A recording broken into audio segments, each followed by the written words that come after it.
Hechos capítulo 6, desde el versículo 1 hasta el 7. En aquellos días, como creciera el número de los discípulos, hubo murmuración de los griegos contra los hebreos, de que las viudas de aquellos eran desatendidas en la distribución diaria. Entonces los 12 convocaron a una multitud de los discípulos. Entonces los 12 convocaron a la multitud de los discípulos y dijeron: no es justo que nosotros dejemos la palabra de Dios para servir a las mesas. Buscad pues, hermanos, de entre vosotros a 7 varones de buen testimonio, llenos del Espíritu Santo y de sabiduría, a quienes encarguemos este trabajo, y nosotros persistiremos en la oración y en el ministerio de la palabra. Agradó la propuesta a toda la multitud, y eligieron a Esteban, varón lleno de fe y del Espíritu Santo, a Felipe, a Prócoro, a Nicanor, a Timón, a Parmenas y a Nicolás, prosélito de Antioquía, a los cuales presentaron ante los apóstoles, quienes orando les impusieron las manos. Verso 7. Y crecía la palabra del Señor, y el número de los discípulos se multiplicaba grandemente en Jerusalén. También muchos de los sacerdotes obedecían la fe. Señor, alabado y bendecido sea tu nombre. Bendita gracia que nos ha alcanzado. Bendito Señor y Salvador que nos ha rescatado. Ayúdanos, Señor, a vivir de tal manera que tu nombre sea glorificado en todo tiempo. Háblanos por medio de tu palabra. Salva a aquellos que están camino a la condenación y no lo saben. Ayúdanos a vivir como discípulos, hacedores de discípulos, porque te lo pedimos por Jesús. Amén. Hace algunos años, en nuestra iglesia, nos visitó un diácono de una iglesia muy famosa en los Estados Unidos. Él estuvo compartiendo con nosotros a propósito de una conferencia en la Universidad Nacional Evangélica en Santiago, y vino también aquí y compartió la palabra del Señor. Pero en una de esas reuniones, él testificaba que un día en la iglesia donde él se congregaba, una iglesia donde se predica la sana doctrina, el pastor se paró y desde el púlpito dijo a toda la congregación, aproximadamente 6,000 miembros, o sea, una iglesia de más de 8,000 personas: yo tengo que pedirle perdón a ustedes, porque he llegado a la conclusión de que este no es el modelo bíblico de las iglesias, y que por lo tanto debemos volver a las iglesias en los hogares. Él dijo eso, se paró y se fue. O sea, bajó del púlpito y se fue, causando un gran daño en la congregación. Ninguno de los diáconos sabía este tipo de información. Y probablemente lo que él estaba haciendo era apelando al texto del libro de los Hechos, donde nos habla acerca de lo que estaba pasando con la primera iglesia de Jerusalén.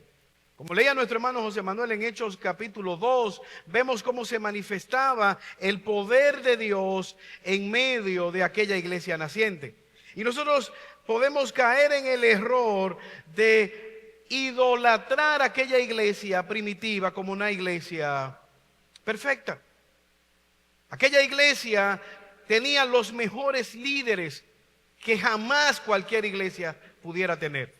Perseveraban en el partimiento del pan y en las oraciones, perseveraban en la comunión, tenían amor los unos a los otros, vendían sus propiedades, se hacían grandes milagros. El poder de Dios estaba respaldando esta congregación. El pecado era confrontado, pero pudiéramos nosotros solamente pensar en la parte positiva de la iglesia o de esta iglesia, y pasar por alto los aspectos también pecaminosos.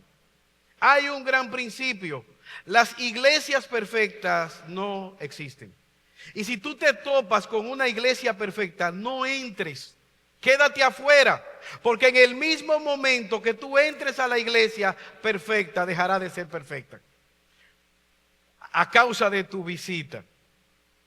Las iglesias no son perfectas por una sencilla razón: hay gente como tú y como yo, pecadores necesitados de la gracia de Dios. Ahora, el texto que nosotros acabamos de leer nos muestra cómo la iglesia se sobrepuso al primer gran conflicto que pudo generar división de la congregación. Ellos estaban organizados. Y al hablar de la organización, nosotros pudiéramos, como un péndulo, caer en uno de los dos extremos. Por un lado, hay aquellos que pueden creer que la iglesia no necesita ningún tipo de organización y que debe fluir con la ayuda del Espíritu Santo, que no debe tener ningún tipo de estructura, de membresía, de organización, de liderazgo. Pero hay otros que ven la iglesia como una unidad corporativa, psicorrígida, en la cual el Espíritu Santo no tiene ningún tipo de cabida. Pero el texto y la Biblia nos muestran que la iglesia es un organismo vivo, que requiere de estructura, que requiere de liderazgo, pero ese liderazgo operativamente debe ser guiado por el amor de Dios y por el Espíritu Santo. Este texto en su contexto nos muestra grandes multitudes viniendo a los pies del Señor. El Señor Jesús ha respaldado su promesa de que Pedro iba a abrir las puertas de la iglesia con la predicación del evangelio. 3,000 personas, 5,000 personas, sin contar mujeres y niños. ¿Sabes de cuánto era aproximadamente la membresía de esta iglesia? 20,000 personas estaban en Jerusalén. Pero no solamente en Jerusalén, como dije anteriormente, los mejores líderes. ¿Qué tanta Biblia sabía Pedro? Pedro escribió la Biblia. Dime a cuántas personas tú has sanado con tu sombra. O Dios ha sanado a través de ti con tu sombra. Con la sombra de Pedro los enfermos eran sanados. Se recogía dinero para los necesitados. Se vendían generosa y voluntariamente propiedades para ayudar a los más necesitados.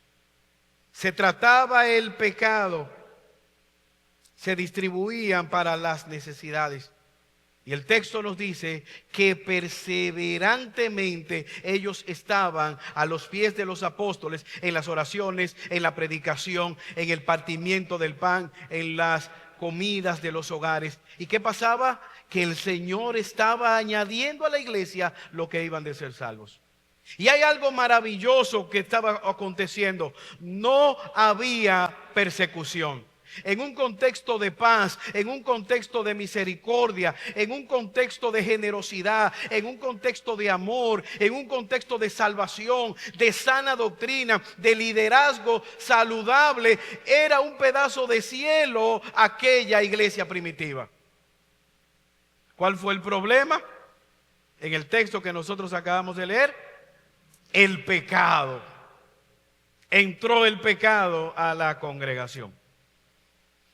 Como lo sabemos, en el repartimiento del pan, las viudas de los griegos estaban siendo desatendidas. Gente que vino de Jerusalén, viudas que no tenían probablemente hijos, que no tenían esposo porque eran viudas, pero eran de habla griega. Eran judías, pero que se habían aprendido, habían salido quizás en algún tipo de persecución o de exilio. Y entonces hablaban el griego. Y entonces ellas eran menospreciadas por las hermanas viudas o por los hermanos de Jerusalén que no se habían ido a la dispersión.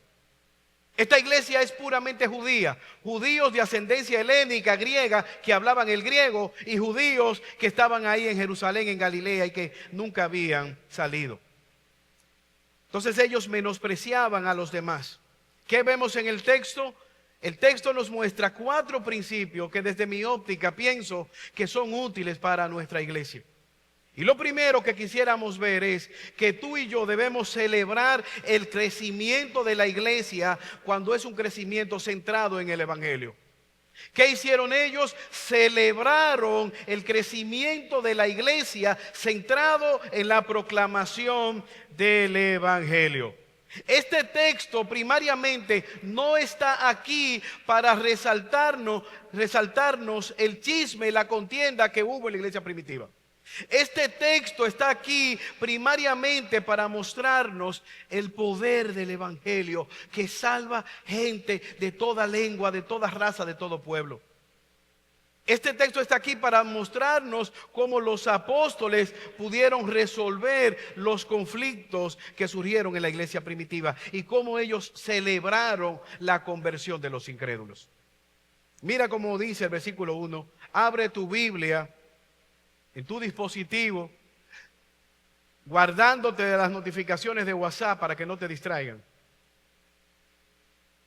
En aquellos días, como creciera el número de ¿quiénes? De los discípulos, hubo murmuración de los griegos contra los hebreos, de que las viudas de los griegos eran desatendidas en la distribución diaria. Ellos estaban celebrando el hecho de que eran discípulos. El doctor Lucas quiere que tú y yo sepamos que la iglesia estaba creciendo numéricamente en discípulos. No simplemente era un programa llevado a cabo y que pasaron un listado. Eran personas que estaban perseverantemente siendo fieles al llamado de Dios. Lucas celebra el crecimiento. ¿Cómo sabemos que eran discípulos? Ellos no simplemente llenaron una planilla, no hicieron simplemente una oración del pecador. Ellos estaban perseverando cada día en el partimiento del pan, en las oraciones. Eran discípulos siendo hacedores de discípulos. No había trucos, estaban ahí. Es como cuando usted viene a la iglesia y usted conoce a un hermano y usted dice, hoy probablemente salude a la hermana María Mercedes, salude a la hermana Vileni, salude a Sara, a Jochi en la congregación. Estaban sentados en la congregación, en medio de la multitud. Hechos 5:42, todos los días estaban en el templo, en las casas, en la enseñanza, en la predicación de Jesucristo. Todos los días.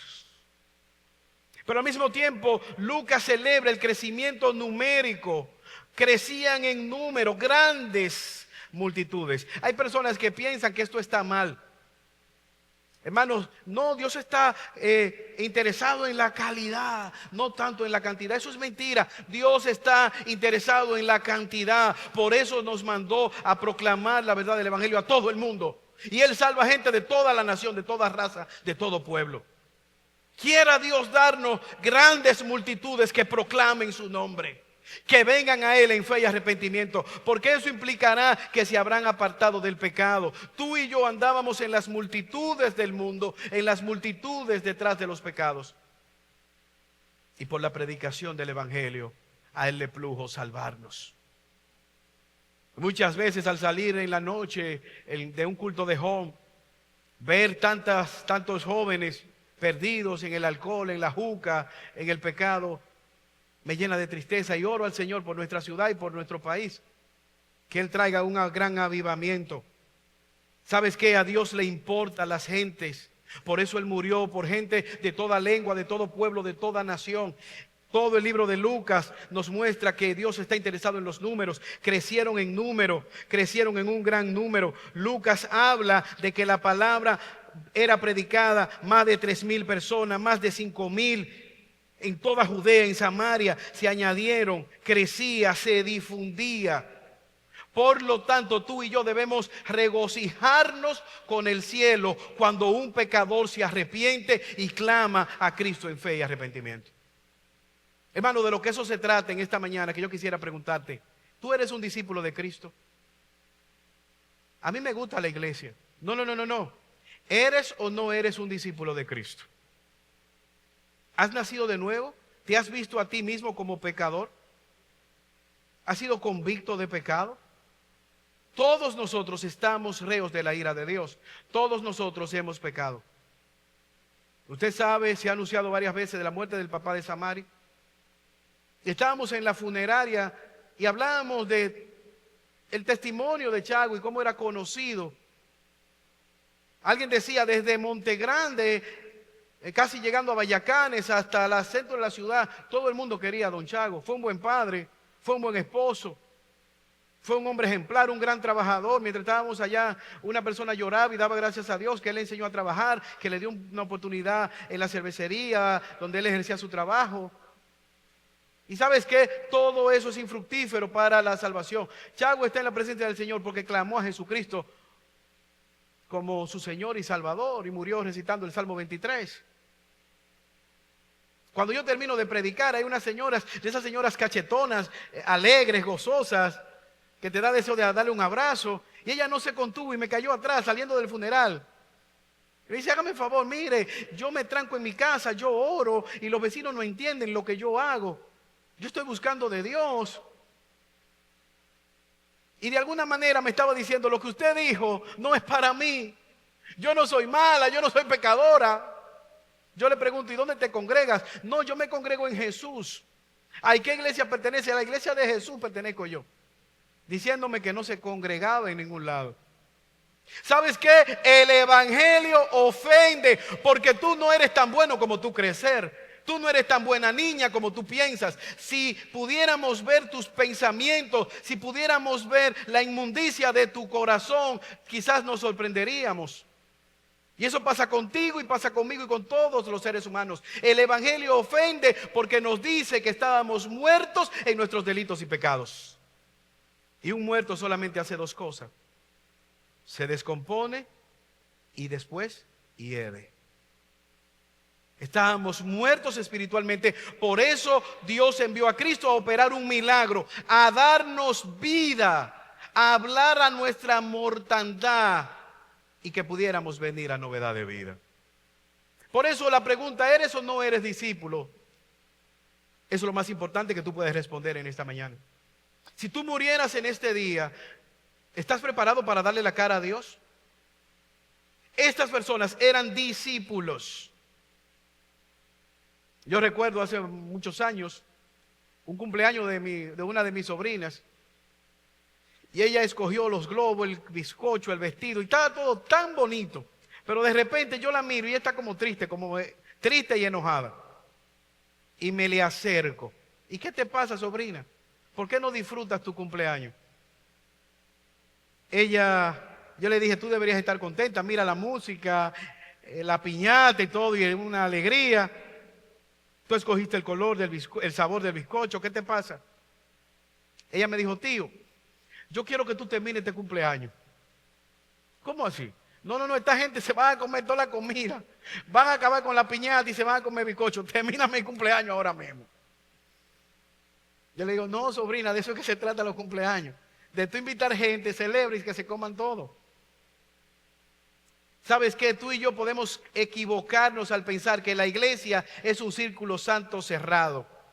Jesús habló que es como una red, que cuando tú tiras la red van a venir peces, van a venir gomas, lata vieja, todo lo que hay ahí en el mar. ¿Sabes qué? Cuando tiramos la red, vendrán gente que te agrade, vendrán gente que no te va a agradar, vendrá gente con pecados similares a los tuyos, que van a hacer match, va a haber gente que va a venir diferente a ti, pero son que salvos, discípulos, a Dios le plujo. Y por lo tanto, tú y yo deberíamos celebrar. Hay un principio: el crecimiento trae sacrificios a nuestras comodidades, pero debemos gozarnos en la obra del Señor.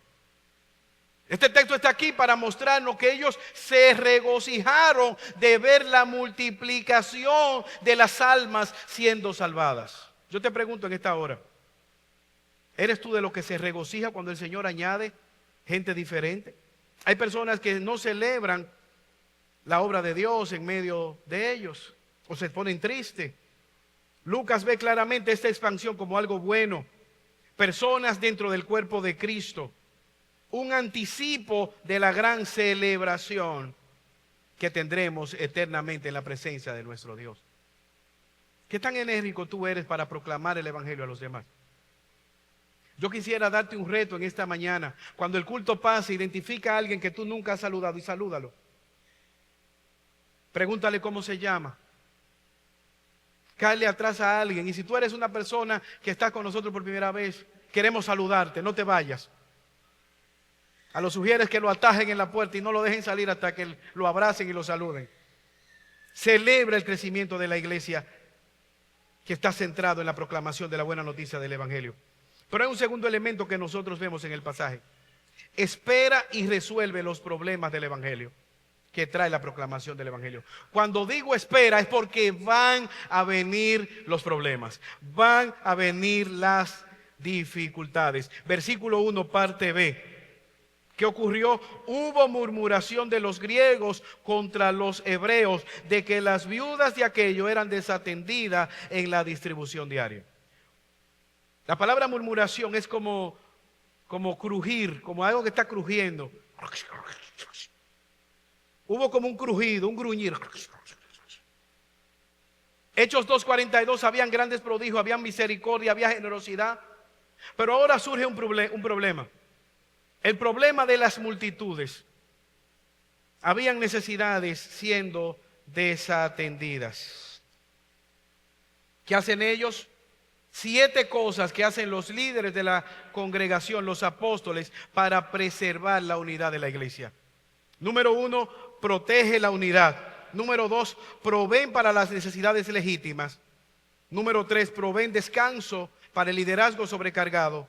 Proveen una respuesta al manejar las críticas. Número 5, permanecen enfocados en las prioridades. Número 6, involucran a otros y permiten que progrese la misión.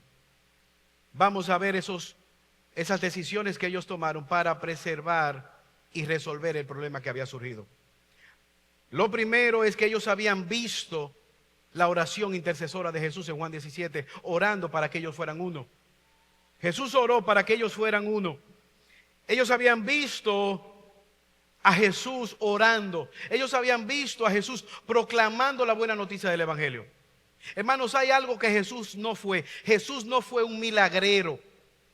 Jesús no fue un curandero particular. Jesús fue alguien que vino a proclamar la buena noticia de salvación.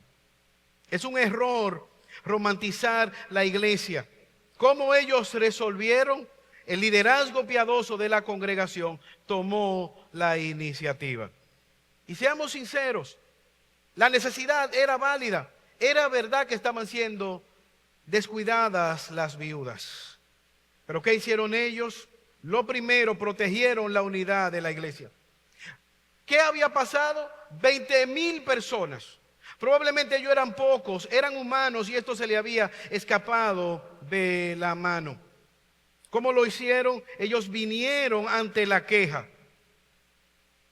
Lo correcto, hicieron freno a la queja. Hermano, hay algo que yo no lo dejo pasar. Las quejas, los chismes, las murmuraciones. ¿Por qué? Porque atacan la unidad. Nadie quiere estar en un lugar donde hay contienda, donde hay chisme, donde hay murmuración. Ustedes ven los partidos políticos cómo se dividen, se matan, zancadilla, tropezadero, generan fábulas, controversias, pagan para que se hagan campañas de difamación. Eso no debe pasar. El texto nos dice que ellos generaron la controversia tipo Absalón, canalizando eso de mala manera. ¿Qué hacen los apóstoles? Ellos preservan la unidad, buscan el bien común. La pregunta, ¿realmente en esta murmuración estoy glorificando yo a Dios? Pablo le dice a Tito que las mujeres no sean diabólicas, que no sean murmuradoras, calumniadoras, que no presten su lengua para la murmuración, para el chisme, para la contienda. Cuando un hermano va donde ti te cuenta, mira, en la iglesia está pasando a eso y yo siento que no me aman, y tú le dices, ay sí, es verdad, no hay amor, sí, ahí no te quieren, no te cuidan, no te valoran. ¿Sabes lo que tú estás haciendo? Sí, es verdad, dale ahí. No me saludaron, no me visitaron, no me llamaron. Estás desvinculando, empujando a esa persona. Quizás no te vieron, hermana. Hermano, quizás estaba ocupado. ¿En qué glorifica eso a la congregación? Esa contienda, ¿Dios es glorificado? Pablo le dice a los corintios, para vergüenza lo digo, no hay nadie maduro entre ustedes que ustedes tengan que ir a los tribunales a demandarse unos a otros. Hermano, y no solamente en el contexto de la iglesia local, ¿Sabes cuál es la principal causa de muerte en la República Dominicana? No solamente los accidentes de tránsito, la falta de convivencia. Por 50 pesos una persona le puede dar una estocada y quitarle la vida a otro. Por una riña, por una rayadura en un vehículo. La falta de unidad, la falta de misericordia. La pregunta, ¿puedo yo sufrir el agravio? ¿Puedo yo dejar pasar esa ofensa? ¿Puedo yo presentar mi cuerpo como sacrificio vivo a la edificación del cuerpo de Cristo, que es la iglesia? ¿Esa persona que te ofendió realmente lo hizo con la intención de ofenderte? Dañando la reputación de un hermano, ¿puedo yo glorificar a Cristo? ¿Cómo está sufriendo el evangelio de Cristo? Pero al mismo tiempo ellos pueden proveer para las necesidades legítimas.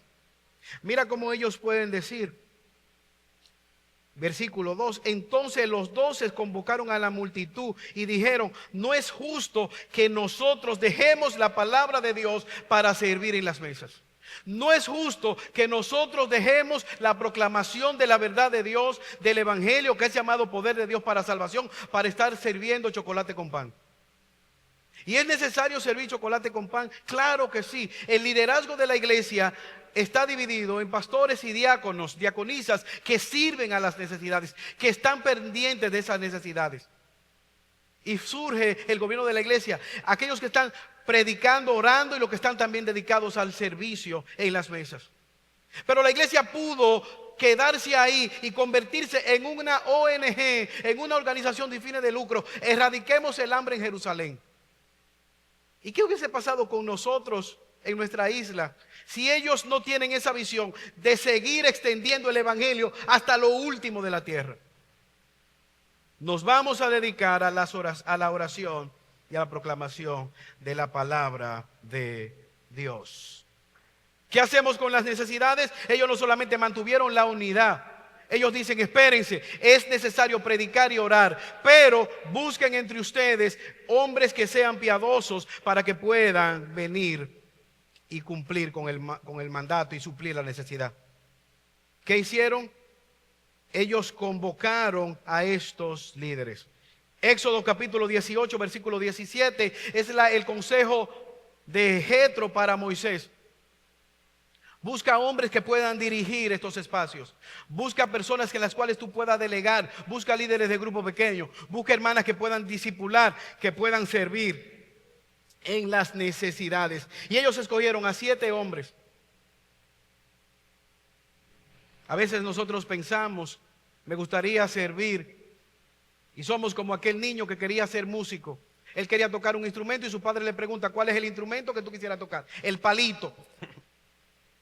El palito, el que tiene ese señor, ese instrumento, el palito, el director de la orquesta. Es como alguien que muchas veces dice, yo quiero ir a la misión. ¿Y a dónde tú quieres ir? Yo quiero ir a Inglaterra, Estados Unidos. ¿A cuánta gente tú le has evangelizado? O alguien me dice, yo quiero ser médico, me encanta la medicina. ¿Estás orando? ¿Estás leyendo? ¿Te gustan los trasnoches? ¿Te gusta la lectura de los libros? ¿Te gusta trabajar día de fiesta, de madrugada? Ay, no me gusta leer. Ay, no, a mí no me gusta leer la Biblia, no me gusta leer nada. No, a ti te gustan las jipetas de los médicos, las casas de los médicos, pero la medicina no te gusta. Estos hombres están dispuestos a buscar hombres piadosos que puedan servir y descargar al liderazgo en estas necesidades. La pregunta que yo te hago esta mañana, ¿estás tú pendiente de servir con los dones que Dios te ha dado? ¿Cuántas cosas nosotros haríamos si nos olvidáramos quién se va a llevar la gloria?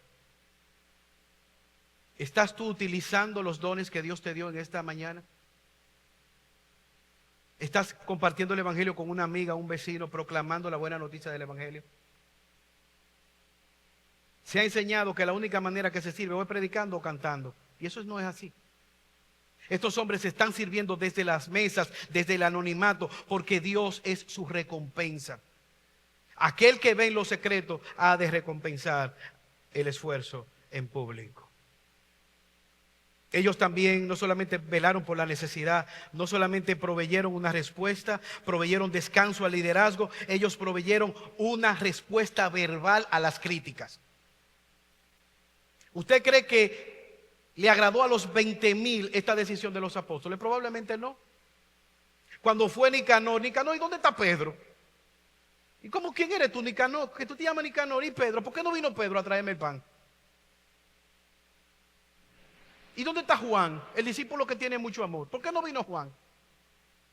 Ellos delegaron a 7 hombres piadosos que iban a suplir las mesas en nombre de los líderes de la iglesia, de los apóstoles. Hay un principio. El crecimiento trae sacrificio de nuestras comodidades, pero aquí hay algo maravilloso. Ellos proveyeron una respuesta verbal ante las inquietudes de las personas. ¿Y por qué aquí no dan coco de agua a la visitante? ¿Y por qué el culto de oración es de tal manera? ¿Qué hicieron ellos? Bueno, porque es así. ¿Y por qué tal cosa? Y en la iglesia que yo iba hacían esto. ¿Y por qué aquí no se hace así? Hermano, se quedaron de acuerdo que la solución es que estos 7 hombres iban a hacer esto. Recíbelo en amor. ¿Saben lo que quiero decir? Ellos no permitieron que el infierno hablara,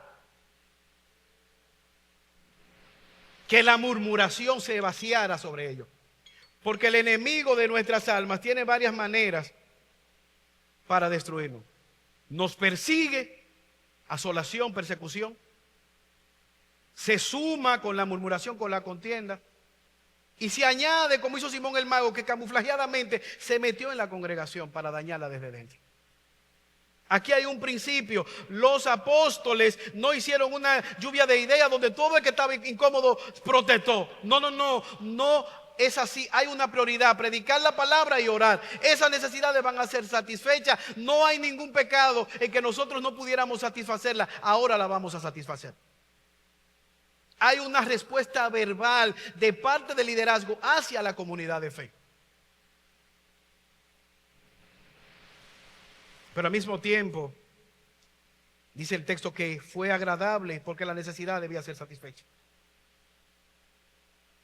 Ellos perseveraron en las prioridades ministeriales en orden. Perseveraron. Nosotros vamos a persistir en la oración y la proclamación de la palabra. Nos vamos a dedicar, y el texto nos dice que constantemente los apóstoles estaban predicando, orando, visitando, discipulando, y que esas necesidades estaban siendo satisfechas. Ellos tenían un enfoque. El que no sabe para dónde va, ya llegó. Los apóstoles se mantuvieron enfocados en la proclamación de la buena noticia del evangelio sin descuidar las necesidades que pudieran hacer. Y como iglesia local, hermano, nosotros tenemos que tener expectativas reales. No vamos a tener un ministerio de patinadores para Jesucristo, un ministerio de alcanzar los drogadictos, de alcanzar los enfermos, de los presos. Si Dios le ha dado eso a alguna iglesia local, podemos apoyarla. Pudimos nosotros haber cogido a Venezuela, mandar una misión. Pero ¿qué tratamos de hacer? Identificamos una iglesia piadosa de hombres fieles en Venezuela y le dimos las ofrendas para que ellos canalizaran las prioridades que ellos entendían que tenían en su iglesia local. ¿Y qué compraron ellos? Lo que ellos entendían que necesitaban para suplir las necesidades del pueblo que está sufriendo. Y eso pasa. Pero ¿qué ocurrió? Ellos permitieron compartir el ministerio. Agradó la propuesta a la multitud. ¿Y a quiénes escogieron? A Esteban, varón lleno de fe, del Espíritu Santo, Prócoro, Nicanor, Timón, Nicolás, prosélito de Antioquía. Escogieron a gentiles, por los nombres deducimos que eran judíos de ascendencia gentil, para la satisfacción de aquellas necesidades. ¿Y qué hicieron? Permitieron que la misión avanzara. Usted lee el versículo 7 y hasta los sacerdotes se convirtieron. El número de los discípulos creció y muchos de los sacerdotes obedecían a la fe. En nuestra iglesia local hay una persona que se sienta detrás. Le llaman Mota. Usted sabe, una persona que tiene ciertos rasgos, es especial, algunas limitaciones cognitivas. Y hay algo que siempre él hace para conmigo, y quizás para también con algunos de ustedes. Él siempre quiere alimentarme. A él le dan una cena, una comida en la calle, y él la echa en una funda y se la echa en el bolsillo. O un pan. Y siempre quiere decirme: mira, cómete este pan. Y hace así, saca esa comida. Sanamente él quiere alimentarme. O me dice: tenemos que visitar fulano, y me menciona a alguien que hace tiempo uno no sabe dónde anda. ¿Qué él quiere hacer? Él quiere alimentarme, ayudarme, como él entiende. Ese no es el caso de los 7 hombres que están siendo escogidos. Ellos van a hacer lo que los apóstoles están delegando para el bien de la iglesia local. Porque cuando la Biblia habla de iglesia local, habla de un cuerpo. Cada miembro estructurado, unido, coyuntado, sirve para la gloria de Dios. La mano no le dice a la espalda: mira, yo siempre te estoy rascando. Espalda, resuelve como tú te rasques. Cada vez que hay comezón, la mano va y rasca, sin quejarse. Porque es un cuerpo bien estructurado. ¿Qué hemos visto? Debemos celebrar el crecimiento que está centrado en el Evangelio. Debemos de esperar y resolver los problemas, y debemos hacerlo centrado en el Evangelio, manteniendo la unidad, manteniendo las necesidades legítimas, proveyendo para el descanso de los líderes, proveyendo una respuesta verbal ante esta necesidad, perseverando en las prioridades en orden. Ellos perseveraban haciendo esto. No son como quizás una chancleta asiática de los Miyagi. Son bonitas, son buenas, son baratas, pero ¿qué pasa? Te pueden dejar descalzo en cualquier momento. Fue un liderazgo perseverante. Hermanos, debemos perseverar en la obra de ministerio. Hay personas que pueden hacer algo grande, ellos van y pichan un juego y después se quitan. Ayudan en un área y después se pierden. Y no están disponibles. Estos 7 hombres estaban disponibles para servir a las mesas. Y yo te doy un consejo, hermano: no te ocupes laboralmente tanto que no tengas tiempo ni siquiera para crecer en tu fe. Hay personas que quieren servir a Dios, que quieren utilizar sus dones para la gloria de Dios. Vamos a hacerlo el lunes. No, yo no puedo. El martes, no puedo. El miércoles, no puedo. El jueves tampoco. El sábado, día de descanso. El domingo, cumpleaños. ¿Y cuándo es que lo vamos a hacer? No me deje, avíseme. El materialismo imperante en este mundo puede trazarnos una pauta de enredarnos tanto que no tengamos tiempo para servir a Dios con nuestros dones. En cosas básicas. Aquí hay 2 hermanas que se levantaron y dijeron: nos encargamos de la merienda del béisbol bíblico. Todas las meriendas. Y vamos a gestionar fondos. Y mientras los jóvenes están estudiando la palabra del Señor, ellas están sirviendo en las mesas de manera discreta, de manera silenciosa. Y son tan efectivas que el jueves hasta nosotros nos colamos ahí en la merienda y nos bebimos el chocolate y el pan que prepararon. Dios está siendo glorificado. Dios es su recompensa. Están proveyendo para esa necesidad. ¿Qué hemos visto? Celebra cuando la iglesia esté creciendo por la proclamación del Evangelio. Espera y resuelve los problemas centrados en el Evangelio. Pero hay un tercer elemento: escoge el carácter por encima del carisma. ¿A quiénes escogieron ellos? ¿A los más viejos de la iglesia? ¿A los más fuertes para que cargaran las cajas? ¿A los que tenían un diplomado en gestión de conflicto? ¿A los que tenían el don de la comunicación? ¿A quiénes escogieron? ¿A los que estaban flojos para que se afirmaran en el Señor? Vamos a darle un cargo para que se afirme. ¿Qué dice el texto? Agradó la propuesta, versículo 5, y eligieron a Esteban, varón lleno de fe y del Espíritu Santo, a Felipe, a Prócoro, a Nicanor. A mí me encanta este texto. El Espíritu Santo se le pregunta: Espíritu Santo, ¿dónde tú moras? Y él dice: yo vivo dentro de Esteban. El propio Espíritu Santo que inspiró la palabra está diciendo que Esteban es un hombre lleno del Espíritu Santo. Que estos hombres eran piadosos, tenían un carácter aprobado. Dentro de 20,000 personas, todos estuvieron de acuerdo que estos 7 hombres eran hombres piadosos. Hombres respetados, hombres llenos del Espíritu Santo. ¿Y qué tan así estaban ellos aceptando? Usted lee el versículo siguiente: y la primera sangre que derramó la iglesia la aportó Esteban, siendo el primer mártir.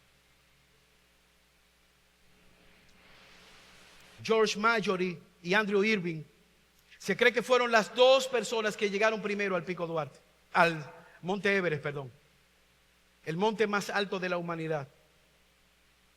Pero no se pudo confirmar porque se desaparecieron. En el 99 Marjorie su cadáver fue encontrado. Pero estaban buscando a Irving, que tenía una cámara fotográfica para validar si realmente fueron ellos que llegaron primero al Monte Everest. Pero hay algo interesante que ellos hicieron. Hermanos, la ciencia ha avanzado, hay satélite, hay GPS, hay de todo. Pero ellos lograron trazar la meta o el camino más seguro para subir al Pico Duarte, al Monte Everest. A pesar de la tecnología, a pesar de los avances, ese sigue siendo el camino que todos los que suben al Monte Everest transitan. ¿Sabes qué? Hay muchas cosas que pudiéramos nosotros hacer, pero el carácter sigue siendo indispensable. Veamos las cualificaciones que Pablo le da a Tito y a Timoteo. Que gobierne bien su casa, que tenga a sus hijos en sujeción, que tenga una sola esposa, que no sea avaro, que no sea codicioso de ganancia deshonesta. Que está apelando eso al carácter de ese hombre, a la fidelidad de ese hombre, más que a los talentos, más que a la influencia. Hay un principio que debemos ser resaltado. Cuando cambiamos carisma por carácter, es camino de destrucción para la propia vida y para la vida de la iglesia. Cuando tú y yo escogemos el carisma por encima del carácter, sufrirá la vida, sufrirá la iglesia. Estos hombres tenían un carácter aprobado. Fueron designados ¿para qué? Para mantener las prioridades de la oración, para mantener las prioridades de la lectura de la palabra. Estos hombres eran hombres piadosos. Yo te pregunto en esta mañana, ¿realmente te estás tú preocupando por mantener una vida de piedad? Hermanos, el objetivo de todo lo que hacemos es ser semejante a Cristo. Por eso predicamos, cantamos, oramos, hacemos grupo de discipulado, hacemos retiro, hacemos campamento. Es buscando la manera en que Cristo sea formado en nosotros. Cuando tú puedes ver tu vida, hay un antes y después de Cristo en tu vida. ¿Estás creciendo tú ejercitándote para la piedad? ¿Qué tú estás haciendo con los sermones que has escuchado? Estos hombres no tienen un problema de ego, de arrogancia. No les importa tomar un suape, tomar un lebrillo como hizo Cristo. No les importa servir a la mesa. Ellos están buscando que el nombre de Dios sea glorificado. Ellos están buscando servir donde Dios está siendo necesitado. Y están transmitiendo eso a la iglesia local. ¿Qué vemos finalmente? Vemos que esto es una oportunidad para madurar en nuestro carácter y avanzar en el mensaje de la proclamación del Evangelio. ¿Qué nos muestra este pasaje? Este pasaje nos está mostrando madurez de parte del liderazgo, madurez de parte de la iglesia. ¿Para qué? Para avanzar y no dejarse distraer de los dardos del enemigo. Mira cómo dice el versículo 7. Y crecía la palabra del Señor, y el número de los discípulos se multiplicaba grandemente en Jerusalén. ¿Qué tanto? Sacerdotes del judaísmo vinieron a los pies de Cristo. Gloria a Dios. Cada miembro, cada persona, cada líder estaba proclamando la buena noticia del Evangelio, unidos en el amor de Cristo, unidos en la proclamación, unidos en el mensaje, unidos en el cuerpo que se está siendo edificado. Protegieron la unidad, vieron las necesidades, buscaron ayuda, produjeron líderes fieles, perseveraron en la doctrina, progresó la misión, permitieron que otros se involucraran. Las circunstancias difíciles están ahí para probar nuestro carácter y evidenciar, como dice Juan, cuáles son los aprobados. Cuando no se te toma en cuenta, ¿qué tú haces? ¿Cómo te comportas? Cuando alguien te ofende, ¿qué tú quieres hacer? Cuando no se te llama, cuando se le pasó el pastor llamarte en tu enfermedad, ¿qué hiciste? Cuando nadie te visita. Quiera Dios darnos esa actitud, hermanos, de servir a los demás con los dones que Dios nos ha dado. Quiera Dios ayudarnos a proclamar el Evangelio, ser una comunidad de gente imperfecta, de gente con pecado, con situaciones, pero que han encontrado a Cristo, en Cristo, en la esperanza gloriosa. Quiera Dios en esta mañana ayudarnos, como dice Filipenses capítulo 2, hay en nosotros ese sentir que hubo en Cristo Jesús, siendo igual a Dios, no escatimó el ser igual a Dios como cosa que aferrarse. Hay una joven llamada Jessica Santillán, mexicana. Una enfermedad autoinmune, 17 años, camino a la muerte segura. Su madre, una mujer sumamente esforzada, entabló una batalla para lograr reunir los recursos y llevarla a la Universidad de Duke, al hospital, al Medical Center de Duke en los Estados Unidos. Ella necesitaba urgentemente un trasplante de corazón y de pulmones. ¿Sabes qué? Ella lo logró. Y aquella joven adolescente se salvó, le hicieron un doble trasplante. Aquí hay médicos y saben la seriedad de eso. Trasplante de pulmón y trasplante de corazón. Sobrevivió, iba evolucionando bien. Al tercer día hizo fiebre, comenzó a desmejorar y no entendieron qué era lo que le pasaba. ¿Sabe lo que era? Cuando le hicieron y analizaron el récord, no se dieron cuenta de la tipificación, que tenía un tipo de sangre diferente a la del donante. Y comenzó a rechazar aquellos órganos que le habían sido implantados. Y tristemente murió. Una simple tipificación que se la hacen hasta donde usted saca la licencia con una gotita de sangre. Pero que fue pasada por alto. Y sus órganos fueron rechazados. Una simple contienda, un chin de murmuración, una quejita por allá, y hubiese dividido la iglesia local, y hoy ni tú ni yo estuviéramos aquí. Pero gracias a Dios que Él gobierna la iglesia, gracias a Dios que Él pone hombres y mujeres piadosas para que puedan anteponer su propio bienestar y sentirse gozosos o gozosas cuando ven el pecador viniendo en fe y arrepentimiento. Gracias a Dios por hombres y mujeres piadosas que se pueden levantar y salir al frente en medio de los conflictos que han de venir y procurar la unidad de la iglesia, la sanidad de la iglesia. Gracias a Dios por hombres y mujeres fieles que pueden escoger el carácter piadoso por encima del carisma. Gracias a Dios porque Él edifica su iglesia permitiendo este tipo de circunstancias para que maduremos en la fe y no seamos niños espirituales que, aunque sean añosos, siempre tienen necesidad de usar pañales espirituales.